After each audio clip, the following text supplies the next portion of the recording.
CES for me is always like some sort of weird combination of Sid toys from Toy Story and the end of Blade Runner, right? I think one of the wildest gadget was this lollipop star, which kind of this bone conduction lollipop that plays music through your teeth. Let me tell you, there is nothing more terrifying than watching an AI agent basically do your job. A question for Chris. Is 2026 the year of the AI agent? No, 2026 is the year of the super agent. All that and more on today's Mixture of Experts.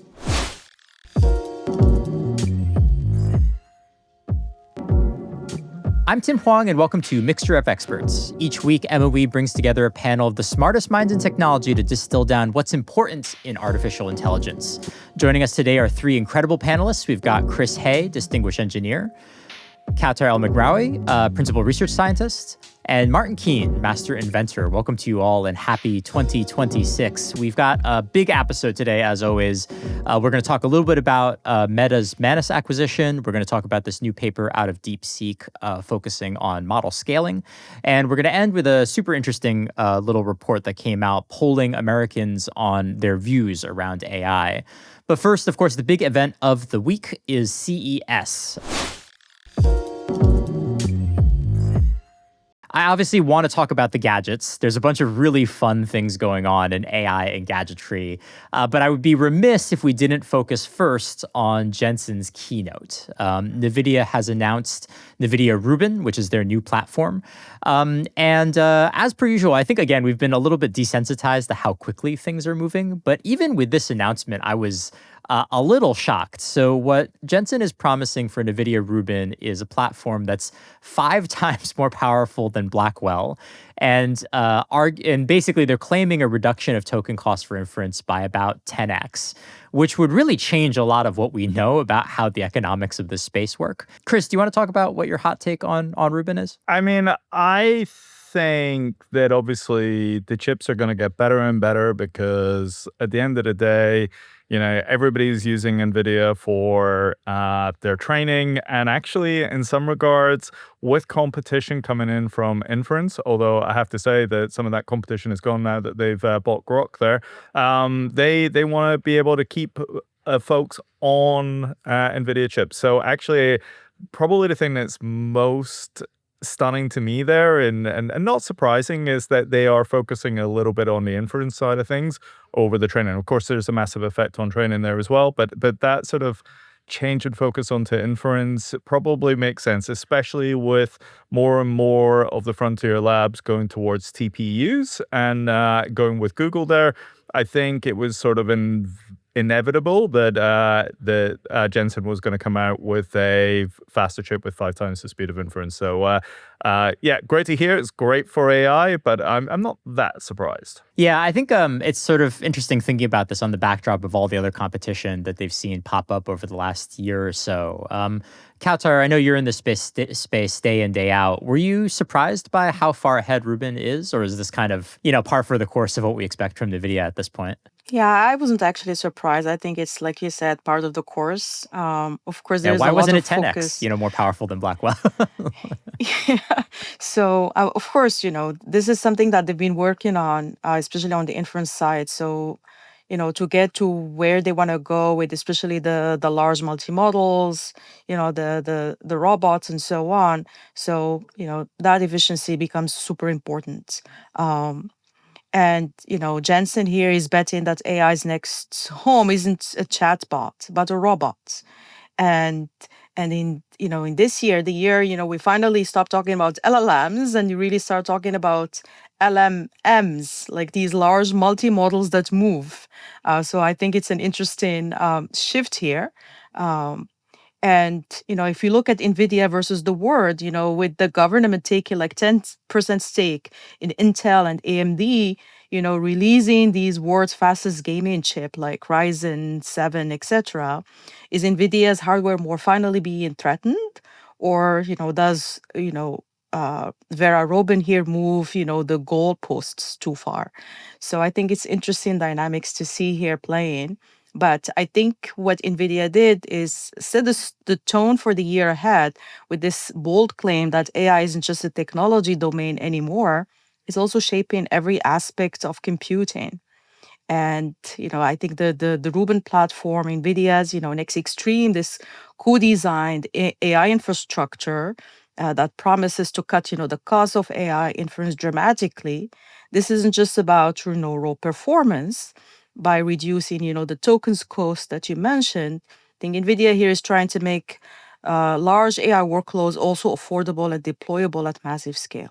Yeah, absolutely. I think it's just like really interesting to see them put kind of like the flag in the ground. I guess, Martin, do you have any responses to kind of how far ahead NVIDIA is here? Like, I actually don't really have a good sense of like, does this mean that like the TPUs are never going to catch up? Like, AMD is never going to catch up. I guess what Kaoutar is kind of saying is like, while they might ultimately catch up on GPUs, maybe NVIDIA is just like such a broad spectrum company at this point that's really hard to see anyone catching up. Yeah, I mean, maybe I'm more easily impressed. I was kind of blown away with the numbers for this Rubin GPU. Not these cynics on the panel.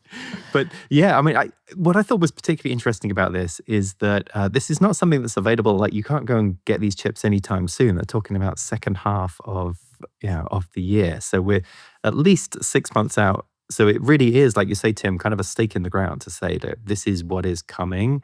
And I think that is very interesting when you consider that perhaps the model that's doing best on benchmarks right now is probably the latest Gemini model. And that doesn't use any NVIDIA chips in its training. So I think it was important for NVIDIA to really come out and say, look, here's what we've got. That TPUs aren't everything. We have our own platform here that is continuing to get a lot faster. It's going to be able to really do a lot. And by putting that stake in the ground now and saying, this is what's coming, I think that is going to affect how future models are developed with those sort of savings in mind now, because you can start to think that, some of these workloads that would seem unaffordable, that they would not be economically viable on the current chips today, on the Blackwell architecture, perhaps will be later in this year. You know what makes me happiest of all about the NVIDIA announcement, Tim? It means that I can say whatever I want this episode about agents. I can say whatever opinion I want. Nobody is going to bat an eyelid in the comment section because they're all going to focus on Tim's pronunciation of NVIDIA throughout this video. So that's what. So I can say whatever I want at this point. Nobody's going to care. I can be like, we're going to have super mega triple agents, and go for it, Chris. Go for it. This is going to be the decade of the agents, and AI is going to make $1 trillion for everybody this month alone, and nobody's going to bat an eyelid because we opened with NVIDIA. That's what I love. That's what you love. Well, it's all for you, Chris. Thank you. Well, we should move on to actually the other parts of CES, because obviously CES is not just NVIDIA. I think the one fun part about CES is always the gadgets, right? I think what's really exciting is sort of seeing how much experimentation there's going on in the space. And so I guess, Kaoutar, I know you were pretty excited by some of the things that you saw in terms of the devices that people were touting at this year's CES. Yeah, I really liked, the cleaning of the Roborock Saros rover, which is this vacuum with high legs to climb stairs. I mean, I have, these robots. I have maybe 4 or 5 robots in my house, each one of them, or for, different section.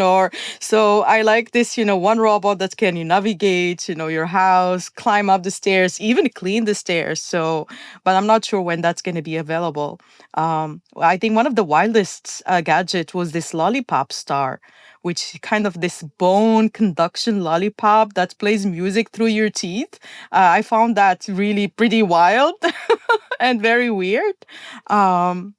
So there were some interesting gadgets. I think also the Samsung Galaxy, the trifold screen, that I think was really cool. Yeah, for sure. Martin, you had a couple picks as well that you'd focused to have our listeners check out. Yeah, I love these things at CES because some of them are just so incredible from a technology point of view, and you will never see them in real life ever. So it's like a parallel universe that is CES. Exactly, yeah. I mean, I particularly enjoyed the rollable screen laptops where you could just kind of rub your finger across the top of the screen and it would go from a 13-inch display to a 16-inch display. I'm not sure why you wouldn't just always want it as 16-inch, but it was kind of cool that you could do that. But yeah, I love these vacuum robots too. That is one of the examples of a technology that actually people do have in their houses.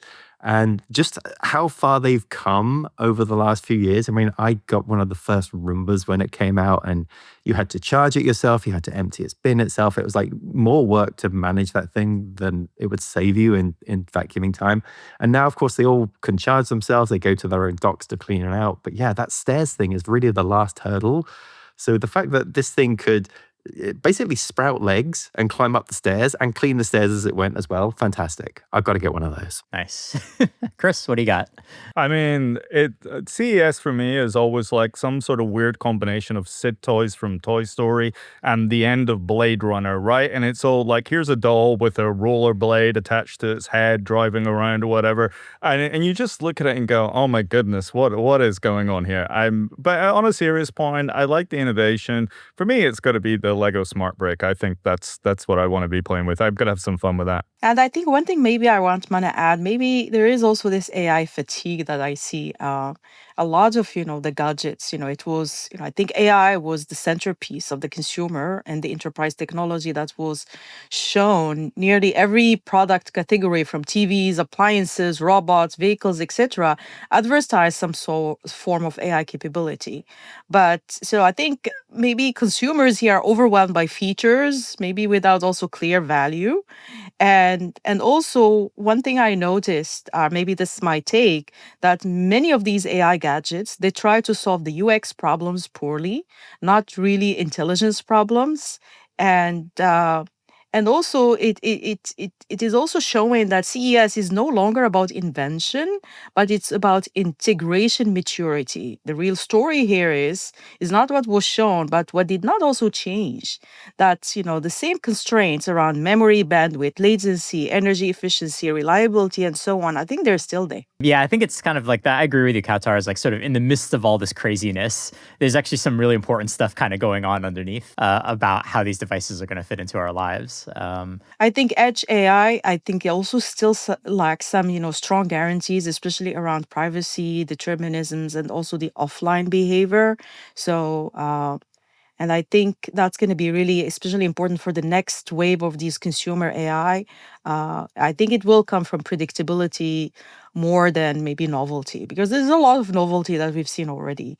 But having a predictable behavior, reliable behavior, I think that's going to be also become very key. I'm going to move us on to our next topic. There's a lot to cover today.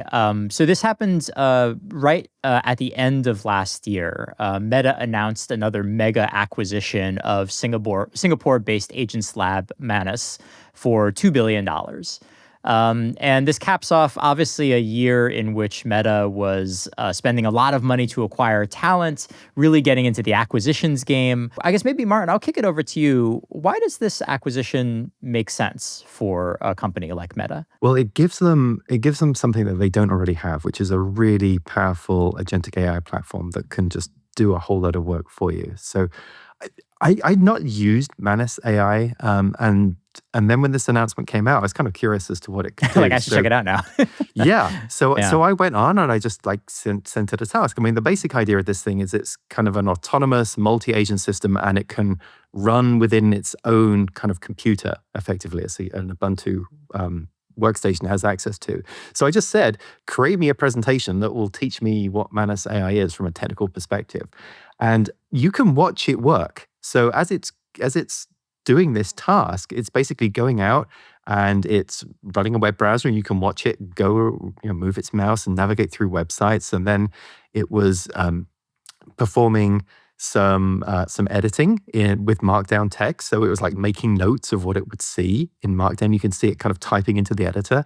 And then it would fire up a Linux terminal, and it would start running commands to create a PowerPoint chart. And the output of this was like this beautifully formatted PowerPoint chart that explained what Manus was, created by Manus, and also a load of supporting documentation as well. Like, here's the research it came up with, here's the summary and stuff like that. Let me tell you, there is nothing more terrifying than watching an AI agent basically do your job, which is what it was doing here. Because my job is technical education. I learn about a technology, I create a series of charts about their technology so I can teach other people about it. Right. And It's like I'm you could just feel the sat icy there. hand of AGI on your shoulder. Yeah, exactly. It's just doing my job, but way faster. So I can absolutely see the value in this of being able to, take these AI models, and it's using a series of different AI models there. Although interestingly, I think most of it's based on Claude, so not really a meta model. But it's going through and basically using these models through this agentic platform and running on its own workstation and coming up with a pretty good output as a work product. So I can totally see the attraction to Meta and getting into that, as terrifying as it was for me to watch it run. What is Meta trying to achieve in terms of business, right? Is it, ultimately an agent will go out to social media and be on the Facebook platform for you or the Instagram platform for you? Is it they want to do enterprise sales at some point with these like agent technologies? It's interesting because Manus is clearly a really cool capability. But I think the thing I'm always still struggling with is like how it fits into Meta's overall business strategy. So the thing I found really interesting when we looked at the acquisition statement and is it seemed to be they were buying Manus for their internal productivity capabilities. And that seemed to be the focus on the announcement, which I thought was really interesting because if you remember, Tim, we were talking over New Year, which was, the advent of the super agent, and in fact, Manus being the thing that, is a great representation of just one agent that can go and do everything for you. Although underneath the hood is a multi-agent orchestration, and Martin described that beautifully. So actually, in some regards, Manus could be a bit of a front door for their platform so that you can have agentic AI, but they seem to be focusing that on their internal productivity more than anything. And if I'm honest, I think that's pretty smart, starting with internal productivity, because the more costs that you can save internally, the faster that you can get to market, the more that you can achieve with your internal work means that you can funnel that money back into and that speed and agility into getting your product out quicker and doing more innovative things. So there is always a temptation to say, I've got to own that front door, but actually they're trying to sort out their back door at the moment, and I don't think that's such a bad thing. But I think they are sitting on a bit of a gold mine there, and I do think that super agent market is there for the taking, and I think Manus is actually quite a good acquisition. So maybe that will pivot in time. And you know what? As I said, I'm not worried about saying super agent or the year of the agent because the comment section is not going to be focusing on what I'm saying today. You sound a little bitter, Chris. No, I'm Kaoutar, happy. Kaoutar, do you buy that as kind of like part of this is just its internal productivity, which is a wild thing to say, right? But could very well be the case. I think yes, that is true. But I also think, this pivot to agents, it's also, kind of meta signaling that talking to AI is over. That's like an era that is we're beyond that. And doing with AI is here. And this is moving Meta from a social ad company to an enterprise software powerhouse. And so, there's also talent wars here. So Meta also bought on scale AI's Alexander Wang to lead their AI efforts. So does this consolidate too much power into, Menlo Park? So I think, this is, I think, a cornerstone of Meta's 2026 strategy is this $2 billion acquisition of Manus AI. And I think really it's marking this shift from conversational chatbots to AI agents that can really perform real work. And I think what Manus, showed, they basically hit 125 million in revenue in just 8 months, which is proving that enterprises are willing to pay for AI that actually does things. I think they're also betting on this wearable super intelligence. So, which is, kind of the primary way that we interact with AI won't be through a phone, but through our eyes and ears. So this is, I think, also one of their, a big piece in their strategy is, these smart glasses over smartphones and these neural interfaces, which is kind of changing the way we interact with AI. Yeah, I think that's actually it's a good point that I had sort of forgotten. Meta had, I remember, taken a lot of criticism when they were transitioning to Meta and really pushing the metaverse. There was a little demo video they released of like someone using the metaverse, but it wasn't for gaming. It was basically for like taking video conferences and doing calls, like as if you were working at a company. And a lot of people said like, oh, that's so funny. Like, why would you do that? But it's a good reminder that Meta has always had maybe like this idea that they would get into the enterprise market, right? Be a platform that you use for business. And maybe this is in some ways like another attempt at like getting into that space. Next topic I want to move us on to is a paper that DeepSeek dropped. And this is a fun one because I think it gives us a chance to talk about what's happening in model architectures.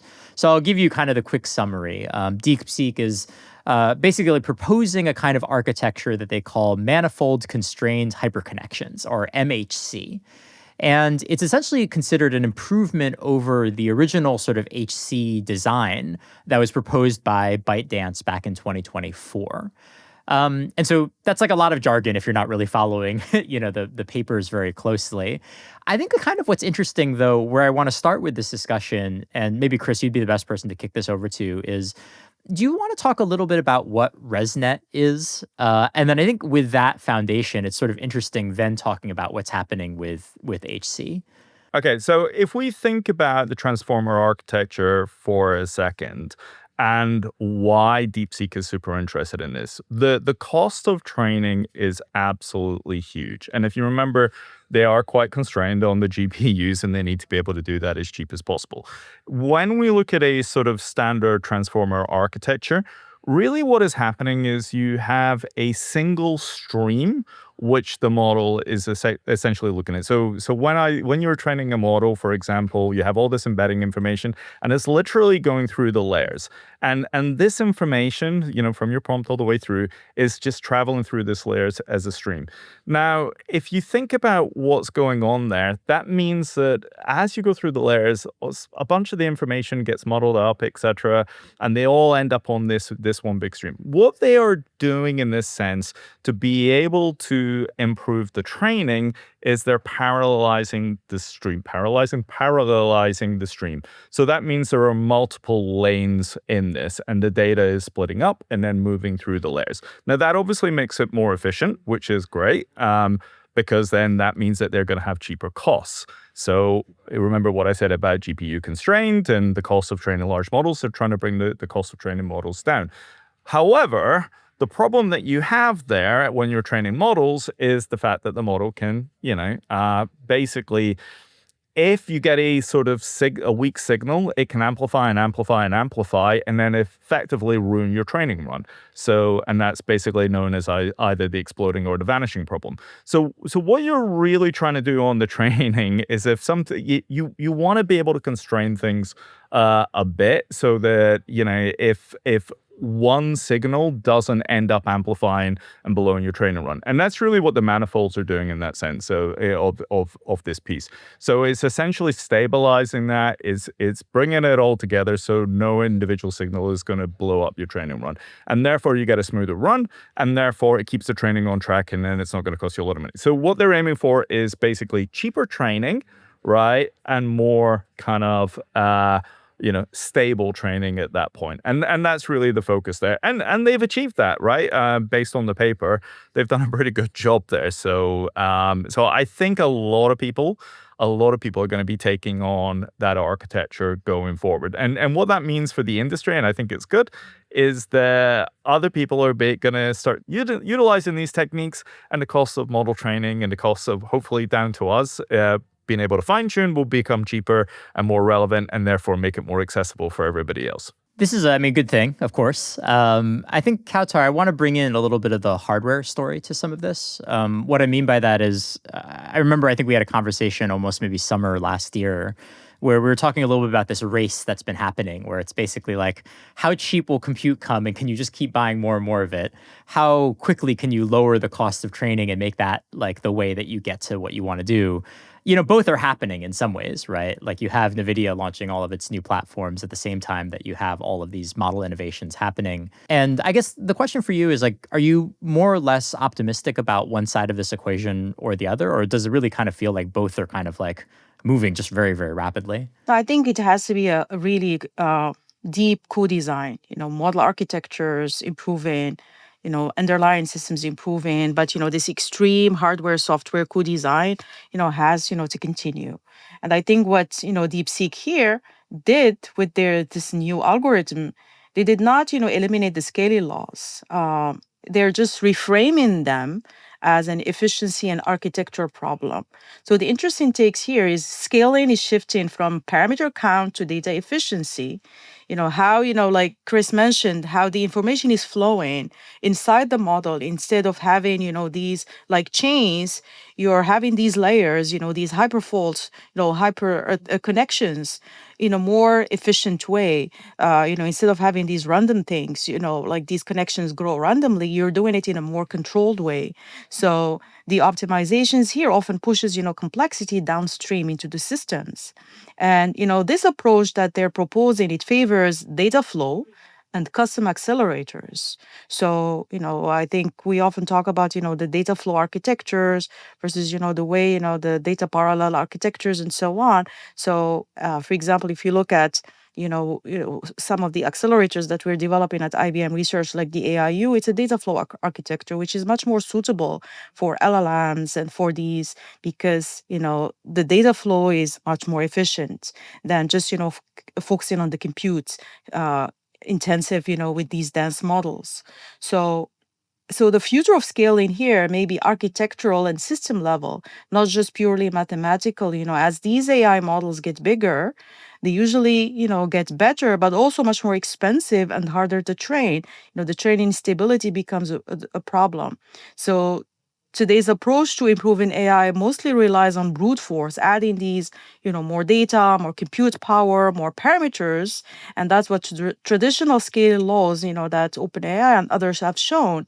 That works, but it's increasingly inefficient and only affordable by a few large companies. So I think, the idea, for example, that DeepSeek is showing, this manifold-constrained hyperconnections, is more about scaling AI more intelligently rather than just making it bigger. And we need more of that. So it's a smarter way of, designing these models that would work better for the hardware. So I think it's very smart move, and I think for for systems and hardware, this results in better utilizations of compute, fewer wasted training steps, enables also these data-friendly architectures, and really plays well with these custom accelerators. So, and of course, this can result in more performance per flop, less brute force scaling, and also lower energy cost per capability unit. So this has really huge implications on the efficiency and also works much nicely with the custom accelerators. Yeah, and Kaoutar, just to add to that as well, if we think about the signal as well, as I said earlier, everything is kind of getting munched up at the moment. So with them improving the architecture, I mean, and separating it out into parallel stream, there's opportunity for that signal to be clearer in certain areas. Now, if we look at some of the models and how they're going, to Katar's point, right? Everything is kind of like brute forcing everything, and really the architectural changes of the future should be more about sculpting, right? So if we start to thinking about kind of the chain of thought and things like that, it actually creates more of an AI pipeline structure within the models, and the layers become more structured as opposed to a mess of everything. And why that becomes important then with MHC there is that you can start to separate out some of that signal into theoretically into their own stream. So if you're just wanting to monitor one part, so maybe you want to route a token, do some sort of classification in a token, and then route that across to a circuit, that's going to be easier to observe because it's going to be easier to split that out necessarily from the rest of the signal, which is all sort of munched together. So as Kaoutar was saying there, I think we're going to move into this era of where rather than everything being a big blobby parameter mess, everything starts to sculpt out a little bit, and we start to see AI pipelines and circuits, and it's going to be more interpretable. And I think actually architecturally this is probably a good way of doing this, and I see more architectural innovations coming in that space. Yeah, it's kind of a shift to design intelligence, right? So, and I like actually this analogy of maybe like it's like upgrading a city's roads network, not by adding random roads everywhere, by designing kind of a structured highway system that really scales much more smoothly. Listening to Chris and Kaoutar here, I mean, it's making me think, should all labs emulate DeepSeek by basically like throwing away their most high-powered GPUs and then, making themselves artificially constrained so that they come up with all of these clever things like manifold-constrained hyperconnections? Because, I mean, when DeepSeek came along with R1, that's a model that should never have been as good as it was considering how it was trained. And it just kind of is forcing people to be able to make the most of the hardware that they've got by coming up with clever architectures and so forth. So it seems like, one solution to that would be to just, like chop off half of your compute capacity and put the same engineers in the same tasks and tell them, now what? This does get to a question I wanted to ask Chris, which is, I think I could tell you a story about how DeepSeek is really constrained in certain ways, so they've had to be really innovative. And I guess, Chris, you also had that comment about like, it's going to become more like sculpting because not everything's going to be a big parameter mess. I guess question for you, Chris, as someone who's really close to this is, do you feel like the skills that will be necessary for designing good models is going to change with time? Because it feels like we're talking about a pretty different way of thinking about these problems than, really how we've done it for like the last few years. I think so. I think so. I honestly spent all of Christmas just playing with training models and mechanistic interpretability, really trying to understand the models. And I think there are three skills that are going to emerge more than anything. And I think Anthropic is probably living some of this as well. The first one is neuroscientists, right? Because actually the mapping of the models is if you really think about it, it's a set of neurons, and certain neurons will perform certain tasks. So if I go to like Function Gemma was one of the models that was released during the week. There is an individual neuron where if I poke that neuron, then it will switch on and off tool calling. It's literally that much. And then similarly in like if I take GPT OSS models, if I steer a particular set of neurons, I can switch it from being a plus mathematical operation to a multiplication, right? Just by steering the neurons. That is neuroscience. And again, if you look at what Anthropic's doing, they have a whole bunch of biologists and neuroscientists going and working on in their mechanistic interpretability team. It's not a computer science skill there, right? I think the second thing is, in order to sculpt those models, data pipelines become really important. It's not pre-train in some regard is still, just go and train everything. But those fine-tuning is things like reward modeling. What's reward modeling? That's game theory, right? The pipelines, I need to feed this, after this, after this. I want this to be on this layer.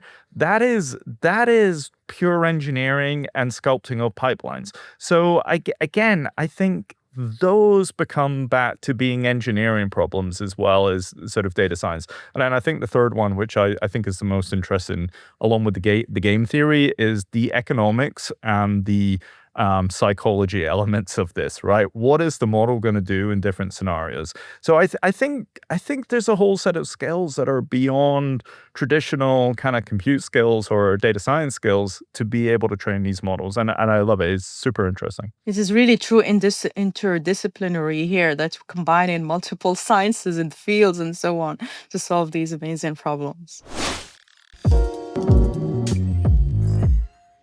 I'm going to kind of bring us to a landing here with our final topic of the day. This was sort of an interesting little report that got released. David Shore, who's mostly known as a political pollster, his firm Blue Rose Research released their poll, which was one of the largest and most recent ones to my knowledge, basically asking Americans how they felt about AI. And I thought it was very revealing because I think it definitely disrupted or I would say contradicted some of my sort of assumptions and priors about the space. I think the note that I want to begin with is one of their top line results is that when you poll Americans, optimism around AI still beats pessimism around AI by about 5%. And this is really intriguing. I mean, I think like if you talk to a lot of people, I would have told you, well, there's just so much fear and, concern around AI. It is kind of interesting to learn. And Martin, I don't know if this surprised you, that like it actually turns out that while, people are divided, the optimists are still, a little ahead of the pessimists when it comes to the technology. Yeah, I think it seems from the numbers like this survey here and others that people are optimistic about what it can do, but also a little bit fearful of potentially what it can do. I mean, I was looking at some other numbers that YouGov published last month where they were asking questions about AI. And one of them was 5% of the people in the survey said that they would trust AI a lot, whereas 41% said that they distrusted it. So while we can see the benefits of it, and it's just been so widely adopted at a consumer level, I think there's a certain lack of trust. The number that caught my attention the most in the YouGov survey that I looked at said that 77% said that they are concerned that AI could pose a threat to humanity. And I'm kind of thinking back, like, what other technology can we say that 3/4 of respondents said that actually this poses a threat to humanity? So while we are optimistic about what it can do, I think there's a lot of fear around it as well. Yeah, I think it's one of the most interesting things coming out of the numbers, actually, is sort of like this disconnect where it's like, we all know ChatGPT, we all know Claude, they're really helpful. I love it, right? And then like people start to think more about the technology as a whole, and then the picture changes. And so I guess, Kaoutar, maybe the question for you is it possible for us to for it to be both, I guess, right? That like actually people are extremely excited about the technology and happy about the technology, the optimists about it, but also be like pessimists simultaneously. Yeah, I think we're humans. There's always a part of us that gets excited and love what we're seeing and all the results, but also a part of us, that's fearful. But also some of the interesting things that I saw in the polls and these surveys, it's also not whether people like it or not, but also who benefits, if AI replaces human labor. And, the answer was interesting, across almost every demographic, which I found very interesting. People wanted shared ownership. So, which tells me here that the public already understands something policymakers are avoiding, that productivity without ownership leads to instability. And why this is powerful, this is kind of elevating the discussion beyond the AI panic, but kind of showing more public sophistication here is like, when AI takes my job, am I still going to have control or not? So I think those are real questions that we need to start asking ourselves. What's going to happen to us, as humans? What are we going to do? What control do we have? Those are really profound questions that, societal, it has a lot of implications here. And I think that I thought that was really interesting in this, this kind of post-labor question, where a world where most people don't have traditional jobs. And the dominant response isn't to stop AI, it's kind of change the economics contract here. And that's a very interesting insight here. Yeah, I mean, looking at that Blue Rose research report, it was interesting because it was much like a political report. It's all based on age or who you voted for and stuff like that. And for once, every demographic seemed to agree. We all kind of came to the same agreement there that it would be kind of dangerous for private companies just to have access to AI, that it's something that we should all own equally. Like, finally, we've got agreement on something. Yeah, so this is the true bipartisan uniting issue in American politics. Chris, do you want to jump in? And then I have a specific question for you. So I don't trust the questioning at all. You basically said to people, do you want to own a bit of that, all these trillion-dollar companies? And everybody went, oh, yeah, I would like that. I think you could have said, do you want free lollipops? And they would have went, yeah, I like lollipops. I'll have that as well. Do you know what I mean? I don't trust the question. You know what I mean? It's of course they're going to say, who's going to turn around in that question and go, no, I don't want it. I think the private companies should have full access to that. That's what should happen. Of course, everybody's going to say, I want a piece of the pie. Come on. But also, it's the question around who this AI is working for. Is it working for us or working for these private companies? What share do we have? The answer is not surprising. Like Chris said, everybody wants a piece of it. But I think there are deeper implications, than just what we see here. So how is this going to impact us? Yeah. I guess, Chris, the question for you as someone who I think is a real booster of the technology, or ultimately at the end of the day, an optimist for this stuff, is whether or not you feel like how seriously should we take the pessimism, right? Like, is there going to be a huge backlash against AI this year that, severely limits what we can do with AI? That's like, some people are talking about that. I don't know if you take that seriously, though. I think it's all to do with controls. Here's my question. Would you open up your local nuclear plant to the average American and say, come into my nuclear power plant tour. By the way, you can press whatever buttons you like. And you would probably go, no, because you know somebody will go, ooh, I'm going to hit the meltdown button, and then it calls a meltdown. And it's just inevitable because that's what people do. They're just going to press buttons. They don't know what it does. And I think in the same way as like, I'm not sure I would be putting an AI, and if I put 1,000 AIs in front of that, one of them's going to press the button, right? And it's about control, right? And it's the same if you take any industry, for example. If you go to something like a contact center or whatever, I'm making this up there. You have a set of people who have VIP account, celebrities, right? And therefore only certain people can access those accounts. Because guess what? You don't want your average person going in and going, I wonder what Brad Pitt's address is. What's his phone number? I'll go and give him a phone call. Not gonna happen, right? You have to put controls there. So I think if you're giving unfettered access to AI to the entire world and you're handing over control and orchestration, that's not AI's problem. That's your problem in the first place. And I think that is how we should be looking at this. It's like there is governance and there's control that you need to put in place. But in certain scenarios, it's okay for AI to go running around. Now, of course, there's a bigger question where when AI gets smarter than us, is it just going to go, Chris is wrong. I'm just going to go and do what I was going to do anyway. That's the bigger question. And of course, that's where we have those deeper questions where we need to figure that out. But we ain't there yet. But I think the bigger risk is where we are with today. With AI today, there is risks where if you just give unfettered access to AI, that's probably a bigger risk in the short term over superintelligence, in my opinion. Martin, final thought of today. Okay, I have a final thought. A question for Chris. Is 2026 the year of the AI agent? No, 2026 is the year of the super agent. AI super agent. All right. You heard it here first here on MOE. That's a great note to end on. And that's all the time that we have for today. Martin, Chris, Kaoutar, pleasure as always having you on the show. We'll see you many more times this year, I'm sure. And thanks to all you listeners. If you enjoyed what you heard, you can get us on Apple Podcasts, Spotify, and podcast platforms everywhere. And we'll see you on the next episode of Mixture of Experts.